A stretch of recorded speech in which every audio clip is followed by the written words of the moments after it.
So the low's definitely in, and we know that by now. And we're gonna kind of go over and talk about this. But what do we see here? Let's just get right into it. I don't even, the key view apps crossed, right here. Now let's make sure we got this. So right here, the view apps crossed, right? So I guess if you were to front run this by a day, your lows were in. It's kind of hard to see exactly where it crosses, but let's call this being the low is in, and we'll probably see this on the TPO part. So looking at this from a TPO point of perspective, I mean, here was our multi-week composite. We can actually merge this here. Let's just take a look, right? But there you go. That was your composite. Look, it held, and now we've pushed up, right? So we kind of we know the lows in. If we want to pop over here quickly and just look at USDT dominance. Where are we at here? Right. We knew that low was probably going to hold, right? We had this trend line coming back here on the weekly, and this was when we went down to 80K. This is the retest of it, and now we've pushed up. So, I mean, that's inevitable, right? Like, we kind of realistically, I think everybody knew that was it. I'll be honest, I am long on a scalp wallet. I'm still short above from 116, but there's reasons for that. I'll get into that in a bit.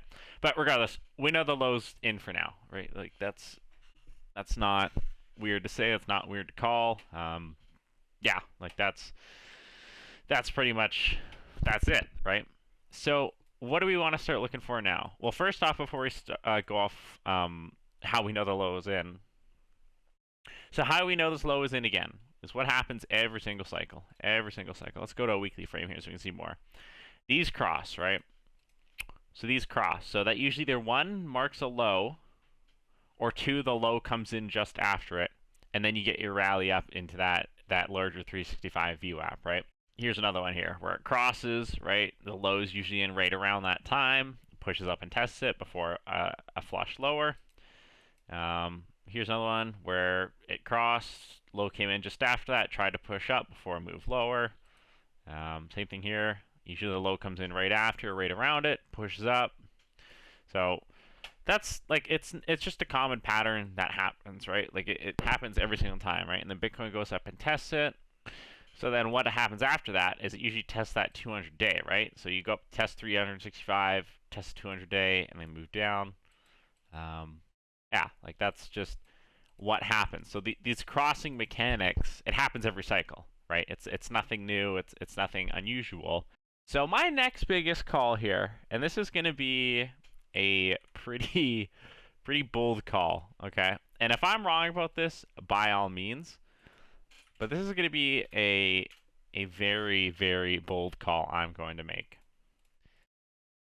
I'm going to expect that we go up and test that purple line, which right now is sitting at about 105,000, okay?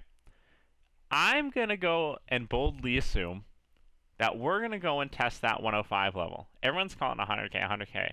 But this is what I think happens. I'm going to go off psychology here because I think psychology plays a big part in trading. I think we're going to go up and test that level. And everyone in their mother, all the news outlets, all the people on Twitter, whoever, they're going to all call, oh my God, we're so back. Oh my God, bulls on parade. We're going to new highs. Blah, blah, blah, blah. Meanwhile, everyone's forgetting that what's looking exhausted right now and what's going to happen down the road. Well, the SPX looks exhausted, and a new Fed chair is coming in. Now, a new Fed chair is going to cut a bunch of rates, make borrowing easier, whatnot, and markets are probably going to rally off that.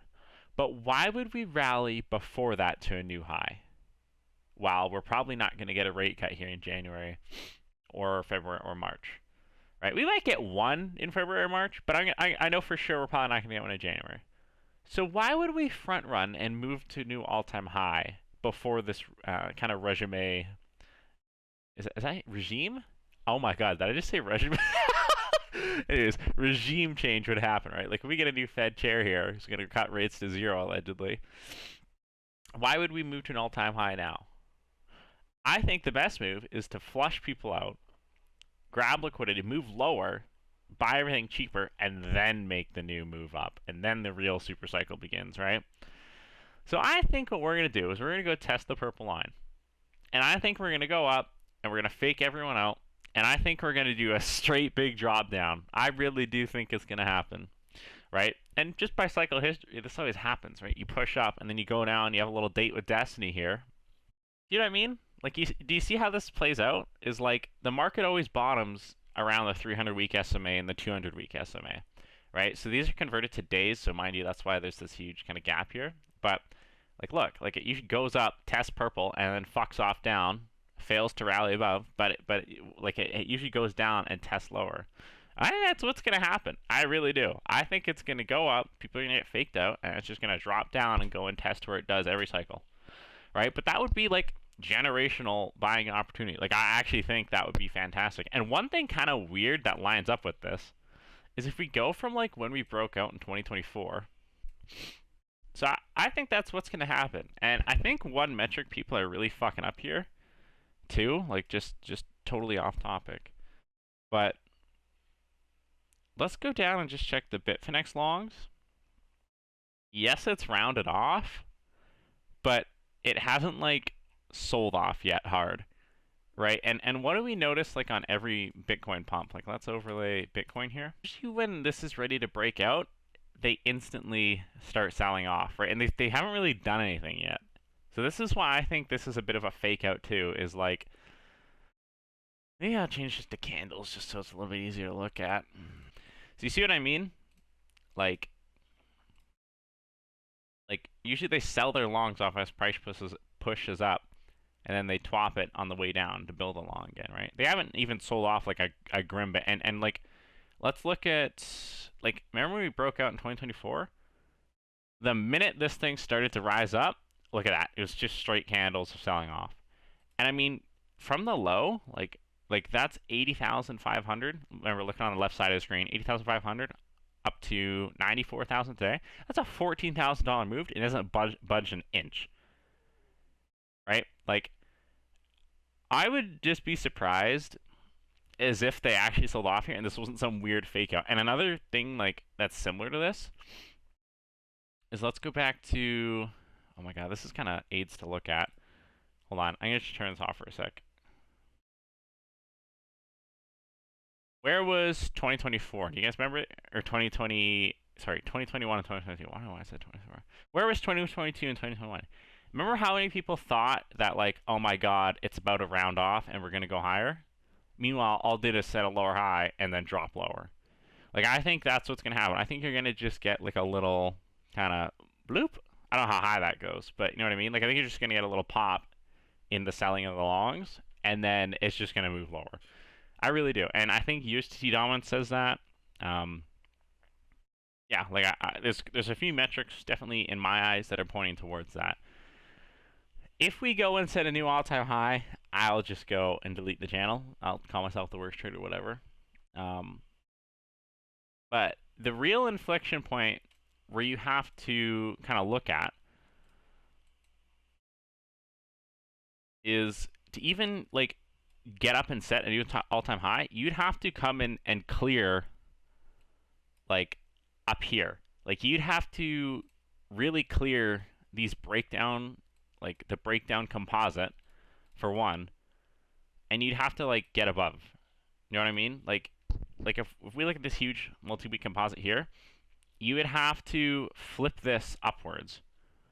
And I just, right now, like, I don't see where all the money and liquidity would come from to do that, right? Like, right now, all we're doing is filling single prints, and we're trying to break out of this composite range, right? So what we can do now is we can actually update this. So this is going to move to here. Go. Point of control, that doesn't really change. The low, and it changes. It's not perfectly aligned. All right, so I mean, yeah, like, this is just, it's normal stuff. This happens every cycle. I don't know why people are all getting just like distracted about this. Another thing I want to talk about here is actually, I want to talk about ETH real quick.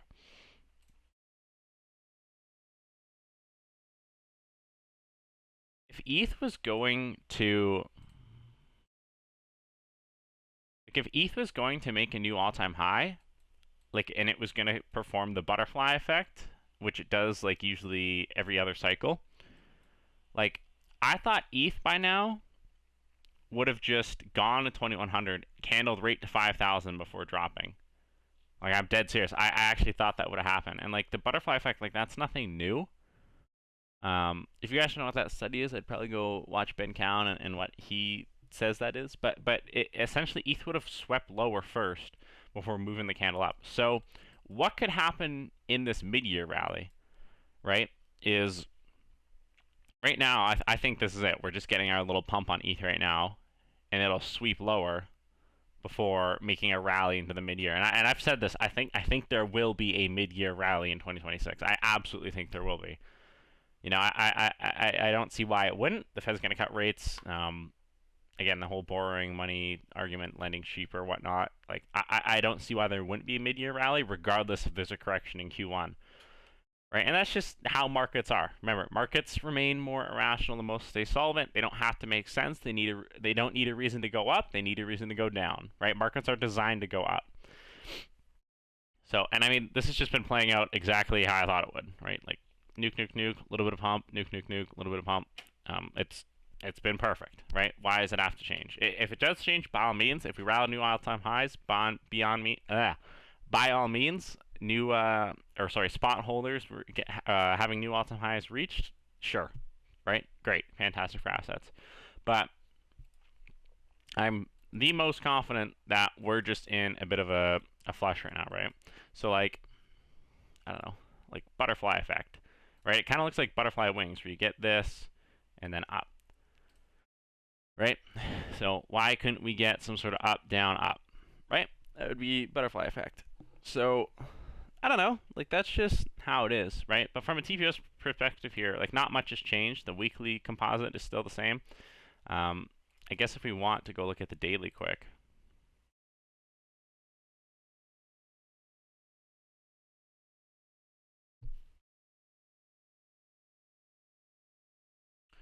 Yeah, I mean, we broke out of the composite. Look, it just held and moved out. We filled those single prints, and look, we just kept moving higher. And that's what we're doing. We're just going to fill stuff. We're doing what we always have done.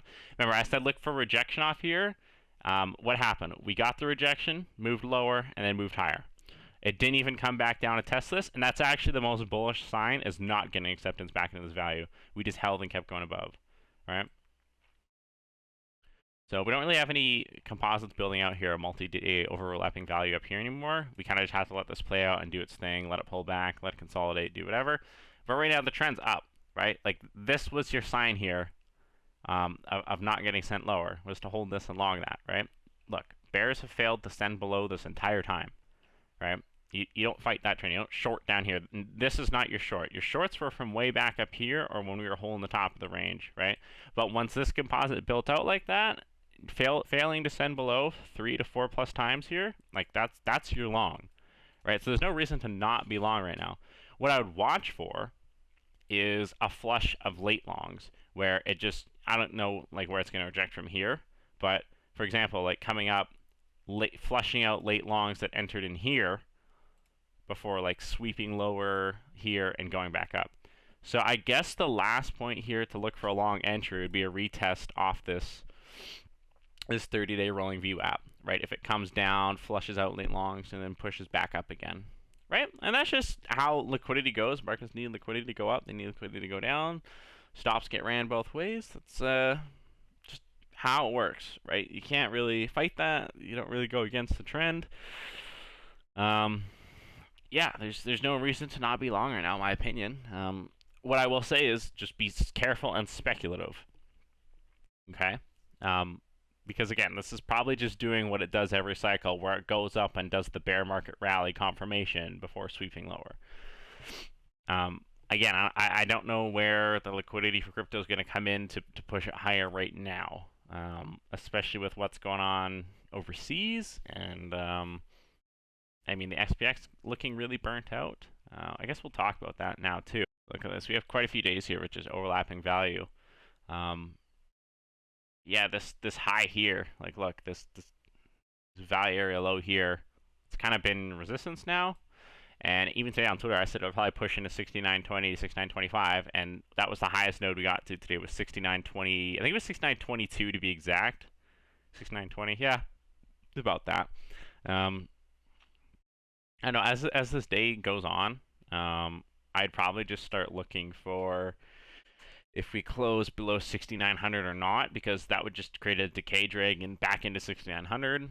6,900 is like the flipping point right now. If you guys want to mark that down, it's just like that is your burger flipping point. And if you don't believe me, like,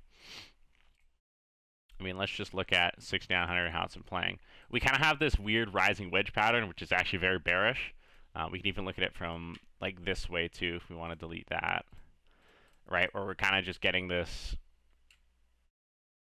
weird consolidation here. And obviously, I think the SPX breaks lower, and I think that's why Bitcoin's rallying, is it's trying to catch up and trying to do the bear market validation play. And another thing too is like the VIX is still like it's at its lows, but it's elevated, like it's rising. And the way the Greeks for the VIX right now are pointing is any pop right now is gonna just fly to the upside. And yeah, I've been calling for this for quite a few weeks now, but I'm saying like a 50 plus VIX would totally mark a buying point to get that mid to end year rally for 2026 before probably another big flush lower, right? And that's just like how election cycles work. It's just how market cycles work. Like we're in that period now of potential blow off, but we're waiting for that drop lower first before the blow off, if that makes sense. Yeah, so like again, like if you want to just look at where 6,900 is, you know, it's like right here, right? Where is it rejecting? Where is it failing to hold above, right? It's a very visible thing to just mark down, right? So again, I think at some point within the next few weeks here, I would say it's probably by January 16th that this whole structure is going to flip, whether it somehow pushes up mysteriously or flushes lower. I don't know. I think it's probably going to move lower starting soon. I think we'll be lower definitely by the third week of February. So yeah, remember, markets don't go up forever, they don't go down forever, but they do need liquidity, and that's why these type of moves happen, right? When you get those death crosses on Bitcoin, like usually what you call that is it marks a low, it rallies through that death cross before moving lower. It always happens, right? So, yeah, like, I don't know. There's not really much to say. Like, as much as I want to talk more, it's just boring because everything's range bound right now. I mean, I guess the Bitcoin breakout's cool, but like there's just not much for me to say. Like I wish I had more insider info for you. There's been some weird spreads being placed on the market right now just for the VIX and SPX and whatnot. But like nothing worth, you know, I don't know, just nothing super crazy. Yeah, even from a weekly here, like this just looks messy. Let me turn off all these view apps. This probably just looks messy as shit. What we'll do is actually, let's move to the normal use chart real quick. So what do we see, right? Like that was our previous all-time high. Changed it to white. This is our new all-time high. And the view app is just riding the view app again. But our bottoming view app from April, right? It's now crossed over this previous all-time high value. So I'd expect at some point that if this does not hold and get above, and it accepts below this, I think you're in for a deep flush lower, and I think you would at least come down and test this level here. The problem I have with this, though, is that there's nothing below 6,400 to save the market unless some spot buyers step in. So I could easily see a pullback to the lower part of this band, by all means. And we want to just go off like market history. A lot of times markets bounce off previous all-time highs. So let's just say something like this. Like you could easily get a bounce off 69.10 if buyers step in. But I think it like just looking at the Greeks' perspective, I think it'd be closer to 56 to 5,800. But again, like what would that just be? It'd be a failed break below, right? Like you'd break below temporarily before sweeping up. So that's my general thesis of what I think happens. Again, you kind of just have to wait for something like our Brett signals or CSEO signal to flash, because those always mark bottoms, right? Like they're super just good at doing that. But again, like I think on something like Bitcoin right now, I mean, look, RSI showed oversold. our breadth indicators show oversold. They were flashing a buy, like CSEO, it marked it back here even though it flushed this lower, right? We can look at breadth here. It flashed recently, and look, it flashed right before we broke out. So I think, yeah, like being long right now is fine. I would just be, I would just be cautious, be safe, right? Take your profits on your longs, whatever. If you want to take out 50% and hold the 50%, go for it. But I would have a stop loss set in place. Yeah, one thing we'll just talk about is the VVIX real quick. I think this bird's ready to go. I think this bird's ready to soar. She looks ready in my opinion, and even just looking at the VIX itself, like if you're bearish on the VIX, you really want to see this reject lower. I will say this, I think she's ready for some upside, and from market structure perspective too, it just looks ready to go. And I've been saying this for weeks too, that this is bullish VIX structure, which it is. I would by all means not be surprised if you saw 30 plus in January followed by like a 50 plus in February, personally. When those exact dates happen, I don't know. Like my guess is I'm just going off monthly, like saying January, February, but I would expect sooner rather than later. I'm gonna be honest. I would expect sooner rather than later. And I think this is all just a ticking time bomb waiting to go. I don't think, I don't know. I just think people have this really backwards of what's going to happen. And I mean, I guess the whole Venezuela thing happened over the weekend. Oil's actually up, which is funny because I said that this was kind of making a weird bull flag in a way. So there's a chance for it to pop to the upside. I'll be honest, with the amount of supply they're getting, I was kind of surprised not to see it move lower because technically more supply would create a lower price as there's just too much demand.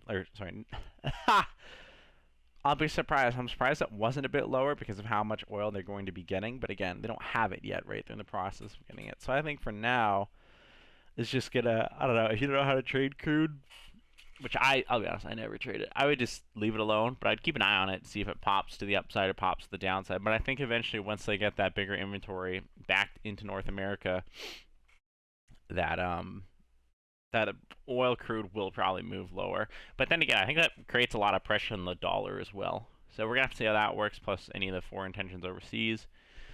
Credit spreads, I mean,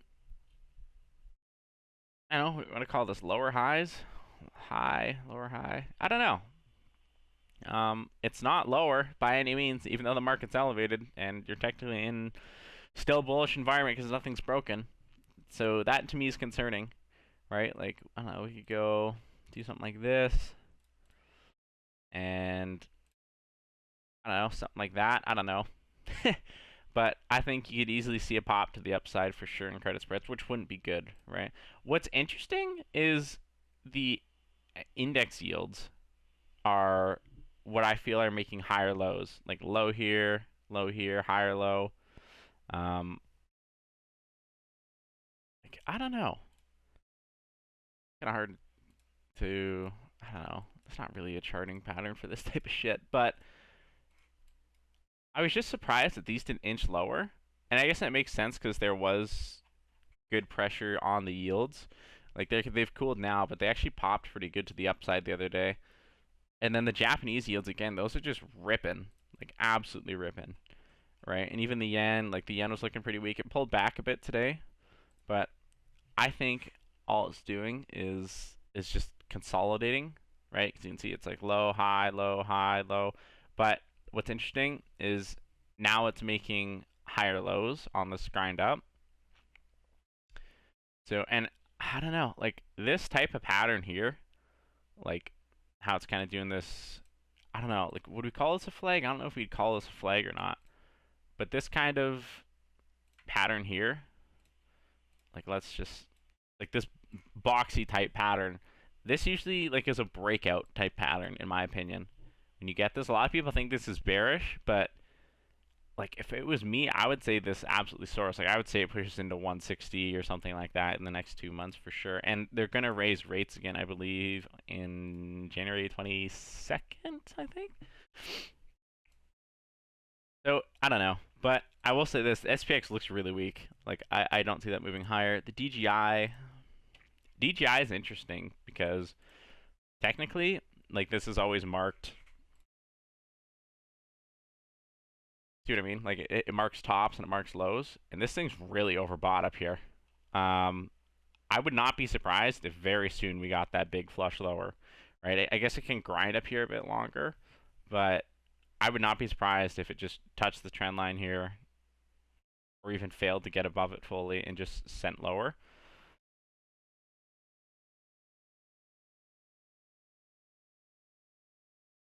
NASDAQ here, I mean, yeah, look, it's just kind of riding this down, right?